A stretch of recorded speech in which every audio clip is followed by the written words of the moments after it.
जो जिसको लाभ मिलना चाहिए वो मजदूर हैं, उन मजदूरों को तो कई कई वर्ष लग जाते हैं डेथ का क्लेम लेने में या कन्यादान का। चंडीगढ़ से वो बयान जारी कर रही है कि हमने जो ऐसे नकली फर्जी डॉक्यूमेंट लगा के बेनिफिट ले रहे थे जो उनको हमने पकड़ा है। CSC सेंटर अब केंद्र बनाया हुआ है आज के दिन करप्शन का। AD/DD या चंडीगढ़ के लेवल के अधिकारी भी इन्वॉल्व है। रजिस्ट्रेशन अप्लाई करने की जो उनकी फीस तो 20-30 रुपये होती है सरकारी, जो है ये लेते हैं 300 रुपये है, वो फर्जी है। इनको क्लेम नहीं देना चाहिए, रोकना चाहिए। ये मजदूरों के बोर्ड से गलत तरीके से पैसा हथिया रहे हैं। दोस्तों, जनमंच के कार्यक्रम में आपका स्वागत है। पिछले लंबे टाइम से भवन निर्माण कामगार यूनियन संघर्ष कर रही थी। संघर्ष इस बात के लिए कर रही थी कि जो भवन निर्माण के कारीगरों के लिए, मजदूरों के लिए जो आयोग बना है, उस आयोग के अंदर पैसा जो इकट्ठा होता है, उस पैसे से मजदूरों की सहायता करने का उसमें पूरा एक प्रोग्राम है कि मजदूर की बेटी की शादी हो तो कन्यादान उसमें मिल जाए, मजदूर को औजार का पैसा मिल जाए, मजदूर को चोट लग जाए तो उसका कुछ उसको मुआवजा मिल जाए, और अगर काम करते हुए या आकस्मिक भी कोई मौत हो जाए मजदूर की तो उसमें अलग अलग दर से पैसा मिलता है। इन सब मुद्दों को लेकर जो CITU की यूनियन है, भवन निर्माण कामगार यूनियन, हरियाणा में और हरियाणा खासकर हिसार में लंबे लंबे प्रदर्शन, वो बड़े बड़े प्रदर्शन करती रही है। लेकिन जिस प्रकार से एक पूरी नौकरशाह की लॉबी है और उसके साथ में श्रम मंत्री हरियाणा का, वो जो मीठी मीठी बातें करके उनको बरगलाता रहा है। एक तरफ तो आंदोलन को दरकिनार करते रहे हैं नौकरशाह और मंत्री, दूसरी तरफ एक बहुत बड़ा घोटाला उसमें निकल के आ रहा है। लगातार अखबारों में खबरें आ रही हैं, खबरों के अनुसार कि झूठे कागज बनाकर फायदा लिया गया है, मजदूर का डेथ सर्टिफिकेट झूठा बनाया गया है, कहीं पे कन्यादान का भी कुछ झूठे डॉक्यूमेंट्स बनाए गए हैं।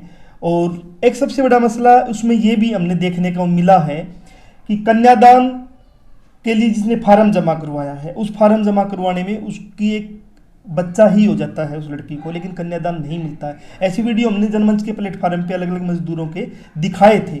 और दूसरी तरफ पैसे की सेटिंग से 2 दिन में 3 दिन में ही कन्यादान मिल जाता है। तो CITU के सेक्रेटरी और भवन निर्माण कामगार यूनियन के नेता हमारे साथ हैं, मनोज। तो कामरेड मनोज से एक बार जानना चाहेंगे कि अभी जो मामला है, लेटेस्ट मामला है, इसमें वो किस नज़रिए से इस पूरे मामले को देखते हैं। नमस्कार सर। नमस्कार। अखबारों में खबरें आ रही लगातार कि बहुत बड़े घोटाले हो रही, तो आपकी नज़र में क्या है, ये घोटाले कौन लोग कर रहे हैं? आज लगातार 2 दिन से अखबारों में आ रही है। जो रेणु उप सचिव चंडीगढ़ से वो बयान जारी कर रही हैं कि हमने जो ऐसे नकली फर्जी डॉक्यूमेंट लगा के बेनिफिट ले रहे थे जो उनको हमने पकड़ा है और ऐसे केस रोके हैं। एक्चुअल में सच्चाई दूसरी है कि जो ओरिजिनल जो जिसको लाभ मिलना चाहिए वो मजदूर हैं, उन मजदूरों को तो कई कई वर्ष लग जाते हैं डेथ का क्लेम लेने में या कन्यादान का क्लेम लेने में, मिलता ही नहीं है। लंबे लंबे मतलब आंदोलनों में लगातार लड़ रहा है मजदूर, बड़े बड़े आंदोलन भी, कि उसके बावजूद भी उसको लाभ नहीं मिल रहा है। और सच्चाई ये भी है कि जो इस बोर्ड के अंदर रजिस्टर्ड जो मजदूर है, वो जो ओरिजिनल कारीगर है, देख सकते हो आप, चौकों पे खड़ा है, चाहे कहीं और काम कर रहा है, कंस्ट्रक्शन में काम कर रहा है अलग अलग जगह, वो आपको रजिस्टर्ड ही नहीं मिलेगा। तो जो असलियत जो मजदूर है उसको लाभ बहुत कम मिल रहा है। और जो और लोग, जो फर्जी लोग आगे या फर्जी डॉक्यूमेंट्स लगाकर को लाभ लेना चाहता है, वो बहुत मतलब फास्ट उनको लाभ मिलता है। और ये ऐसे ही नहीं मिल जाता लाभ, दरअसल सच्चाई में देखा जाएगा तो इसके अंदर AD/DD या चंडीगढ़ के लेवल के अधिकारी भी इन्वॉल्व हैं। मतलब 1-2 केस हमारे सामने आया था डेथ का। ये देखो, ये हमने एप्लीकेशन 23 तारीख को लगाई थी, 23 मार्च को, कि भी ऐसे ऐसे ये 2 वर्कर हैं, इन वर्करों के जो डेथ सर्टिफिकेट हैं वो फर्जी हैं, इनको क्लेम नहीं देना चाहिए, रोकना चाहिए। ये मजदूरों के बोर्ड से गलत तरीके से पैसा हथिया रहे हैं। ये आपने अपनी यूनियन की तरफ से हमने श्रम कल्याण बोर्ड हिसार जिला को यहाँ कंप्लेंट दी, और इस जिला यहाँ जो डिप्टी डायरेक्टर है उसके माध्यम से हमने चंडीगढ़ इसको मेल करवाया है, जिसका डायरी नंबर भी 182 नंबर डायरी नंबर है। तो हमने 23 मार्च को ये कंप्लेंट करी है, और इस एक वर्कर को रोकने की बजाय बोर्ड ने 10 अप्रैल को इसको 20 दिन बाद यानी इसको सुविधा का बेनिफिट दे चुका, इसको पैसा दे चुका। मतलब इनको रिपोर्ट ऑलरेडी होगी, मेल कर दिया। यहाँ के लेबर अफसर, यहाँ के अधिकारी हैं, वो मेल कर रहे हैं। उस पर गौर करने की बजाय इसको सुविधा का पैसा मिल गया है। तो इसमें सीधा सीधा एक मतलब नजर आ रहा है कि कि पूरा का पूरा घालमेल है। ये जो ऐसे लोग आते हैं उनके पैसे नहीं रोके जाते, तुरंत उनको मिलते भी हैं। दूसरा भी जो है, हालांकि इनकी आईडी रिजेक्ट करनी चाहिए थी, इन पर मुकदमे दर्ज होने चाहिए थे, वो काम करने की बजाय इसका एक का पैसा दे दिया गया, दूसरा अभी प्रोसेस में है, कभी भी इसको पैसा मिल सकता है। मतलब कोई भी इसको रोकथाम का काम नहीं कराया। ये लिखित में चिट्ठी जारी है, डायरी नंबर है बाकायदा, इसमें कोई भी मतलब हमारा तरफ से नहीं जोड़ के बताया गया है। ऐसे कन्यादान की जो बात है, कन्यादान की जो लिस्ट है मेरे सामने, 20 लोगों की लिस्ट है। ये 20 लोगों को मतलब एक दिन से लेके 5 दिन के अंदर कन्यादान दे दिया गया, जो कि कन्यादान का फॉर्म आप कह रहे हो कि एक दिन के अंदर जैसे मैंने फॉर्म भरा जमा किया, एक दिन में, 2 दिन में, 5 दिन में से 20 लोगों को कन्यादान दे दिया। लेकिन जब हमने लोगों से बातचीत की है अलग अलग टाइम पे, तो ऐसे भी लोग मिले हैं जिनको 1.5 साल 2 साल हो चुके हैं, 2 साल हो चुके हैं। देखो मैं एक प्रूफ आपको सामने दिखाता हूँ। ये सुहास है, चंद्रलोक आजाद नगर का है, 270 दिन हो गए इसको। ओरिजिनल निर्माण का मजदूर है, चिनाई का मजदूर है। एक लाभ इसको पहले बीच में मिल गया था साल के पास, अभी भी दूसरा लाभ इसका अटका हुआ है। एक बार रिजेक्ट कर दिया, एक लाभ देने के बाद दूसरा फॉर्म रिजेक्ट कर दिया गया, फिर इसने दोबारा ओपन कराया, आज भी इसका पेंडिंग है फॉर्म। 270 दिन हो गए इसकी लड़की को शादी करे, आज तक इसको लाभ नहीं मिला है। कन्यादान तो उसी टाइम मिले तो फायदा होता है। हाँ। अब 270 दिन हो गए, 270 आज तक नहीं मिला, चक्कर काट रहे हैं। लेकिन मैं ये पूछना चाहता हूँ कि ये जो लोग हैं जिनका 270 दिन में, 300 दिन में, 400 दिन में लाभ मिले तो मिले, नहीं मिले तो नहीं भी मिले, लेकिन एक वो लोग हैं जिनको 1 से 5 दिन में लाभ मिल जाता है, इन लोगों में क्या अंतर है? वो कौन लोग हैं? मतलब फार्म देखो, प्रोसेस भी होता है। फार्म आज हम अप्लाई करते हैं तो एक नीचे क्लर्क रैंक का अधिकारी है, वो डॉक्यूमेंट चेक करता है, वो पूरे डॉक्यूमेंट चेक करके उसके डॉक्यूमेंट क्लियर होते हैं, तब वो दूसरे अधिकारी के पास भेजता है, वो चेक करता है, फिर तीसरे के पास जाता है, चौथे अप्रूव होके, मतलब चौथे 5वें अधिकारी के पास जाने के बाद वो फार्म पास होके उसके पैसे डलने का काम होता है। तो ये इतना बड़ा प्रोसेस एक दिन के अंदर कैसे हुआ?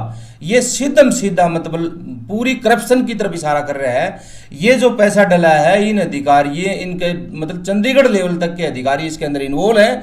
बड़ा करप्शन है, आधों आध का हिस्सेदारी होकर ये पैसा डाला जा रहा है, और मतलब पूरा इसके अंदर धांधली है, करप्शन है, सीधी सीधी बात ये है। नहीं तो ऐसे किसी सूरत में पैसा नहीं डल सकता एक दिन के अंदर के।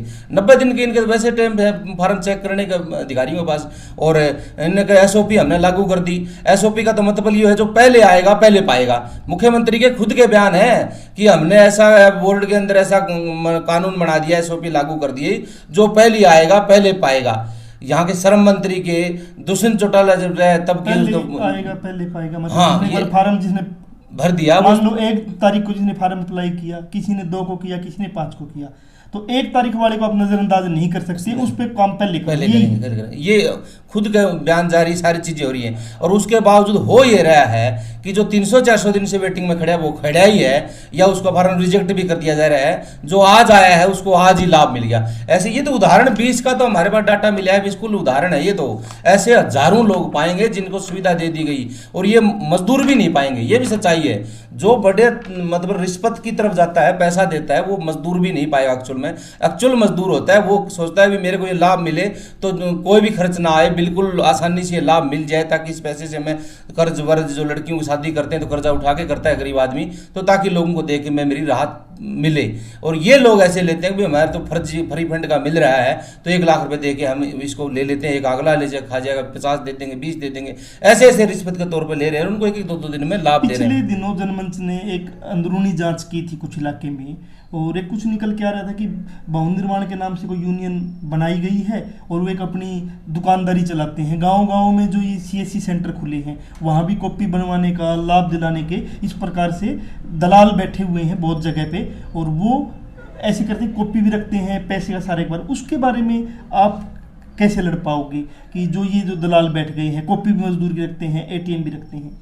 सीएससी सेंटर अब केंद्र बनाया हुआ है आज के दिन करप्शन का। सीएससी सेंटरों का और अधिकारियों का तालमेल है। ये रजिस्ट्रेशन अप्लाई करने की जो इनकी फीस तो 20-30 रुपये होती है सरकारी जो है, ये लेते हैं 300 रुपये अप्लाई की। और ये कोई कंट्रैक्शन वर्क करने का है, चाहे कोई और डॉक्यूमेंट लगाने के है, 3-3, 2-2, 4-4 हज़ार अभी पकड़े भी हैं, और ऐसे निरे पड़े हैं, अब भी ले रहे हैं पैसे। मतलब पूरा का पूरा जो तालमेल है, ये जो मतलब यहाँ पंजीकरण अप्लाई कर दिया सीएससी वाले ने, और वो गारंटी ले रहे हैं रजिस्ट्रेशन करवाने की, तो या किसी अधिकारियों से कॉन्ट्रैक्ट है, बगैर थोड़ी वो गारंटी ले रहा है। क्यों? पंजीकरण तो पास लेबर अफसर है, उसने पास करना है। तो वो कैसे गारंटी ले सकता है मैं रजिस्ट्रेशन आपका करवा दूंगा 100% गारंटी ले सकता है उस पैसे के दम पर। ये मतलब सीधा सीधा इशारा ये कर रहे हैं कि वो अधिकारियों के साथ इन्वॉल्व है, वो उनका हिस्सा उनको पूछता है, इसलिए वो गारंटी लेता है और उनको रजिस्ट्रेशन हो भी जाते हैं। तो ये एक करप्शन का अड्डा बना हुआ है, बहुत बड़ी धांधली इसके अंदर है। हमारी लंबे समय से मांग रही है कि लेबर डिपार्टमेंट के खुद अधिकारी खुद कोई पक्की भर्ती की जाए ताकि लोगों को रोजगार मिले और उसकी जिम्मेवारी बनती है वो मजदूरों के फार्म खुद जमा करें। सीएससी सेंटर में क्या जरूरत है, ब्लॉक वाइज जिला वाइज 2-2 3-4 जगह बैठा दो तुम, जो कि मजदूर आएगा अपने आप उसको फार्म अप्लाई कराएगा, सुविधा का फार्म अप्लाई कराएगा, डिपार्टमेंट का अधिकारी है, न को पैसा देना है न लेना है, मजदूर आया अपना अप्लाई करके चले गया, तो ताकि मजदूर को भी राहत मिलेगी। उसको कराने के बजाय ये उल्टा सिस्टम ने चलाया है जो मजदूर की लूट हो रही है। एक्चुअल मजदूर को पैसा नहीं मिलता और जो सारी चीज़ें पूरी है, ये एक स्कॉलरशिप का फार्म है, इसमें 19, 20, 21, 22, 23 सारी वर्क स्लिप वेरीफाइड है। एक बार फार्म पास भी हो चुका भाई इसको पैसा दे दिया जाए और उसके बाद अगला अधिकारी उसको फिर बगैर ये पास हो चुका पहले और ये दोबारा से इनको फार्म को रिजेक्ट कर दिया। मतलब उसको कोई डाउट भी है तो ऑब्जेक्शन लगाएगा, ऑब्जेक्शन नहीं लगा रहा है, वो सीधा ही रिजेक्ट कर रहा है। ये क्या फार्म मतलब इशारा कर रहा है, सारी शर्तें पूरी कर रहा है, पूरी गाइडलाइन जो बोर्ड की गाइडलाइन वो पूरी कर रहा है। ऐसा तो नहीं, मतलब जो भी ईमानदारी से मजदूर फार्म अप्लाई करेगा और उस पर जो ऑब्जेक्शन लगेगा उस ऑब्जेक्शन को भी वो क्लियर करेगा, लेकिन उस ईमानदारी वाले फार्म को वो रोक देंगे। कोई कोडिंग सिस्टम तो नहीं है कि ईमानदारी से आया है इनको तो खारिज करना है और जो दलाल के मार्फत आया है उसको पैसा। ये फार्म इसी तरफ इशारा कर रहा है कि इसका हिस्सा उन लोगों के पास नहीं पहुंच रहा है तो इस फार्म को वो रिजेक्ट कर रहे हैं बार बार, और जिनका हिस्सा पहुंच रहा है उसका कोई फार्म रिजेक्ट नहीं हो रहा, कंटिन्यू लगातार पास किए जा रहे हैं। क्या कोई आरटीआई लगाकर आप पूरा कोई आंकड़ा निकालोगे कि हरियाणा के अंदर पिछले 2 साल 4 साल का या 5 साल का कितने लोगों को बेनिफिट मिला है, उनका कोई पता, ताकि वेरीफाई किया जा सके मजदूर भी थे या नहीं थे या किन अधिकारियों ने पास किया है। ये तो जो बड़े बेनिफिट है रजिस्ट्रेशन का है, डेथ का है, जापा खर्च है, इनके अंदर अगर अधिकारी जांच करना चाहे तो उसके अंदर पकड़ में आ सकते हैं। एक्चुअल मजदूर नहीं है तो उसका बेनिफिट नहीं दिया जाए, उनकी जांच वेरीफाई होना चाहिए, कोई जांच पड़ताल नहीं होती, ऐसे ही बेनिफिट दिया जाता है। वो काम तो करना ही नहीं चाहता। हमारी लंबे समय से मांग है जब रजिस्ट्रेशन करते हो तो आप साइट पर रजिस्ट्रेशन करो ताकि जिसके अंदर फर्जी मजदूर आएगा ही नहीं। जब कंस्ट्रक्शन वर्कर की साइट पर जाके कोई अधिकारी रजिस्ट्रेशन करेगा और वो काम लग रहा है तो इसका मतलब एक्चुअल मजदूर है। लेबर चौक पर जाकर रजिस्ट्रेशन करो तो वहाँ कोई फर्जी आने की गुंजाइश ही नहीं है। ये चाहे ऑनलाइन है चाहे ऑफलाइन भी रहा है, जब बैठे बैठे रजिस्ट्रेशन अपने दफ्तरों से किया जा रहा है तब इसके अंदर फर्जी मजदूर शामिल हो रहा है। इसको सुविधा को हड़पना चाहता है और इसको ऊपर फिजिकली मेहनत वो करना नहीं चाहते। इससे न्यारा कोई रास्ता है नहीं रोकने का। और दूसरा करप्शन भी है, इसके साथ साथ पैसा का हिस्सा जो जा रहा है उससे इनको बढ़ावा मिल रहा है, नहीं तो ऐसा नहीं होता। क्योंकि लगभग लोगों को पता भी चल जाता है कि मजदूर एक्चुअल में है कि नहीं है, चीज़ें गाइडलाइन सारी इसके अंदर है और उन पर कुछ पर कार्रवाई हो तो। लेकिन एक्चुअल मजदूरों को रोका जा रहा है, फर्जी लोगों को पैसा दिया जा रहा है, बोर्ड को लुटाया जा रहा है, बोर्ड को मतलब पैसे का छिन भिन किया जा रहा है। भविष्य में आपका क्या रहेगा, क्योंकि सीधा सीधा ये श्रम विभाग भी मान रहा कि घपला हो रहा है, भ्रष्टाचार हो रहा है, जिस प्रकार से अखबारों में खबरें आ रही है। आपने भी 1-2 मजदूरों को रोका है कि इसको रोकना चाहिए, ये फर्जी है, और नहीं रोका, पैसा मिल गया। तो इस पूरे मामले को लेकर क्या भविष्य में CITU आपका मजदूर आने वाले टाइम में हम इसके ऊपर मंथन कर रहे हैं, ये चीज़ें इकट्ठी भी कर रहे हैं। ये अकेली बेनिफिट की भी नहीं है, इस यहाँ तो दिक्कत है, मतलब मजदूरों की मारी गई दिहाड़ी के वहाँ भी है। मतलब अभी पिछले दिनों की बात है, वो मजदूर का समझौता होगा, उससे एक लेबर अफसर है जो 3rd क्लास का, उसने 3000 रुपये रिश्वत मांग ली। वो तो समझौता करवाने की समझौता हो गया अपने आप मजदूर और मालिक के बीच में बैठ के, और वो दोनों पक्ष राजी होके एप्लीकेशन उठाने गए। तो एप्लीकेशन उठाने गए तो वहाँ बोला कितने में हो गया समझौता, बोले 30,000 रुपये निकले जी मेरे दे दिए। तो इन्होंने 3000 रुपये हमारे भी दे। उसने तुरंत फ़ोन करा, प्रधान जी तो 3000 रुपये मांग रहे हैं। तब हम वहाँ गए तो हमारे जाने के बाद वो मतलब इधर से उधर भाग गया, पैसे लिए नहीं। ऐसे मतलब मामले सामने आ रहे हैं, मतलब पूरा का पूरा करप्शन से भरा हुआ डंगा है। मजदूर न्याय मांगने जाता है, न्याय नहीं मिल रहा है, सुविधा मांगने जाता है, सुविधा नहीं मिल रही है। जो लोग जायज़ नहीं है, जिनको सुविधा नहीं मिलनी चाहिए, वो धड़ल्ले से घर बैठे सुविधा ले रहे हैं। पूरा करप्शन है, इसके खिलाफ हम मुहिम छेड़ेंगे। और जो लोग फंसेगा आने वाले, चाहे हमें कोर्ट जाना पड़े, चाहे RTI के माध्यम से, इनके ऊपर तमाम के ऊपर हम लगाम कसने का काम करेंगे। और इसमें सरकार का भी फेलियर है। मतलब यहाँ श्रम मंत्री के पास हजारों बार जा लिए, एक बार भी कोई भी जितनी बातचीत हुई कोई बातचीत सिरे नहीं चढ़ी, पूरा का पूरा मामला फर्जी निकला है। मतलब कोई जितनी इसने हाँ भी भरी, बातचीत भी हुई, मीटिंगें हुई, कुछ नहीं हुआ है मीटिंगों में, उनमें सारी मजदूरों के साथ धोखा किया गया है। और आने वाले समय में जब ये नज़दीक अब चुनाव भी आ रहे हैं तो मजदूर इनको मुंह तोड़ जवाब भी देगा। आने वाले समय में मजदूरों के बीच जाएंगे और हम तैयारी भी करेंगे, उनके खिलाफ आंदोलन भी लड़ेंगे और जितनी भी हम कानूनी कार्रवाई कर सकते हैं तमाम की तमाम इनके खिलाफ कार्रवाई करेंगे। कामरेड मनोज हमारे साथ थे जिसने विस्तार से इस मुद्दे पे बातचीत की है कि किस प्रकार से जो असली मजदूर है उसको बेनिफिट नहीं मिलते हैं और जो मजदूर है ही नहीं, जो नकली मजदूर है या डुप्लीकेट कागज से मजदूर बन के बेनिफिट उठा रहे हैं, उनको पैसा बहुत जल्दी मिल जाता है। तो जनमंच के साथ आप बने हुए थे, नई अपडेट के साथ फिर हाजिर होंगे।